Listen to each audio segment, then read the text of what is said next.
Hi, it's Ann with Mickelson Trail Affiliates and the Big Mick, and I'm sharing this video with you today just to give you a quick recap on our ride that happened exactly a week ago today on June 13th. First and foremost, I want to say thank you to each and every one of you who rode the Mickelson Trail with us. What a huge accomplishment for all of you. Whether you did the full 109 miles or you tackled the 49 miles out of Custer, you all did an amazing job. It's tough terrain, it was a cold day, and you all made excellent time. We had just a few mishaps along the way. I don't know that we had any crashes, but there were a few bumps and bruises along the way and a couple of flat tires. And a big thank you to those that stopped to help. And I always say we ride as a community and we make friends along the way. And this year you really proved that to be true. So thank you so very much. Again, I think everybody did great as far as keeping track of their time and passing all the checkpoints in a timely manner. A few challenges along the way, which is always to be expected. But overall, we got everybody into Edgemont on time, and we got the shuttles out of town by 7:30, which I hope everybody was grateful for. We certainly were. And a big thank you to our shuttle partners, Bicycles and Boats and Rabbit Bicycles. Both of those businesses operate out of Hill City, and they do a wonderful job. They rolled into town, got the bikes loaded quickly, had made sure that the passengers were all counted and on board before they pulled out of town. So thank you to those. Also, thank you to our meal vendors, the Custer Beacon, who did our lunch, and Victory Steakhouse, who hosted dinner. Again, this year, above and beyond. When we walked into the Custer Beacon for lunch and we saw they had coffee out, boy, were we happy about that, because it really was a cold day, and that really helped to take the chill off and to warm everybody up and help us get back on the trail again. That was not a request on my part. They just did it, and we really appreciate it very much. And to the Victory, who had just a surge of riders come in at the very end, thank you for hosting our dinner. We appreciate your small staff and the hospitality that you showed all of us.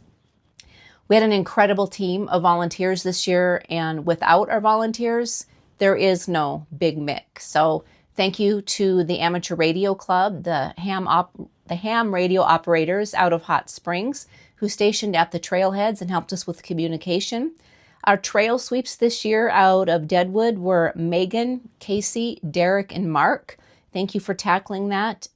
Casey was supposed to ride only as far as Custer as a sweep, but we had a bit of a time issue and a big gap in between riders, and I asked Casey if he'd sweep the rest of the way, and he did. And he actually brought in our very last riders into Edgemont. So Casey, thank you for going above and beyond. I appreciate it. Our rider between the Mountain Trailhead and Hill City was Zach. Thank you, Zach, for doing that. We find that riders kind of start to struggle there, especially on that long hill. So thank you for volunteering your time to help us. And Sharon, John, and Richard were our trail sweeps from Custer to Edgemont, in addition to Casey, who brought up the rear. You made a really great team. And again, this event wouldn't be possible without you. Our trail sweeps make sure that our riders are all safe and accounted for, and they keep your event coordinator sane on ride day. We had a wonderful team of SAG drivers and trailhead volunteers this year as well. People who carried water for us, stationed themselves at trailheads to answer questions and hand out snacks, and who just traveled the route with us again to make sure that everybody was safe, hydrated, and well fed. Our trailhead team this year and our SAGs were Jean, Todd, Penny, Jessica, Paul, Tim, and Barb. Thank you to each and every one of you for spending time with us on June 13th. My last thank yous are to our sponsors, and we had a lot of them this year. I'll just say that. I'm not going to list them on the video, but I know that you'll want to see who they were. I encourage you to go to our website, our Facebook page. We'll have them listed there. If you go into their businesses or you see one of their employees or a business owner, be sure to thank them. We have a number of them who support us every single year since the very beginning. We had a number of them who donated product for our snack stations, and some who donated gift cards for us to show appreciation to our volunteers. So again, from the bottom of my heart, thank you to our sponsors and our supporters.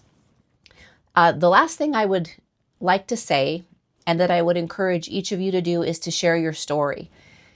And I haven't done this in the past, but this year I heard so many people talking to each other, and a number of you who approached me and share just a little bit of your journey and your reason for writing the Big Mick. And I found it to be really inspirational. And I think it would be inspirational for other writers, those who are considering writing with us, to see that it's more than just a bike trail. There's something pretty special about the Black Hills, but there's also something really powerful about pushing yourself to finish an event like this, because it's difficult. So we had people that were having some life challenges and some health challenges. And if you're willing to share your story, send me an email or a Facebook message. I would love to post those on our website, our Big Mick stories. We won't use first and last names. My thought is just to use a first name, or just say like writer from Wisconsin. We want to make sure that we protect your privacy, but your stories are very powerful. And if you're willing to share those, we would certainly appreciate it. And I'll just wrap up by saying thank you again. Grateful for every single one of you who participated, whether it was as a writer or a volunteer. And I think I've rested up from Ride Day, and we're ready to start planning the next event. Rails to Ales is coming up in September. We will be opening registration for that in just a couple days, so keep an eye on our website and our Facebook page. That is a very short ride. It is from Hill City to Custer, but it's just a fun way to spend a few hours in the Black Hills, to enjoy the fall colors on the trail, which are really spectacular that time of year. We'll wrap up our ride at Mount Rushmore Brewing Company with a wonderful lunch and live music. And then you ride back to Hill City and you're on your way. So be sure to check out the website within the next couple days, and we'll have that registration link live. So we hope to see you at that ride as well. Thank you again. I appreciate each and every one of you. Have a great weekend.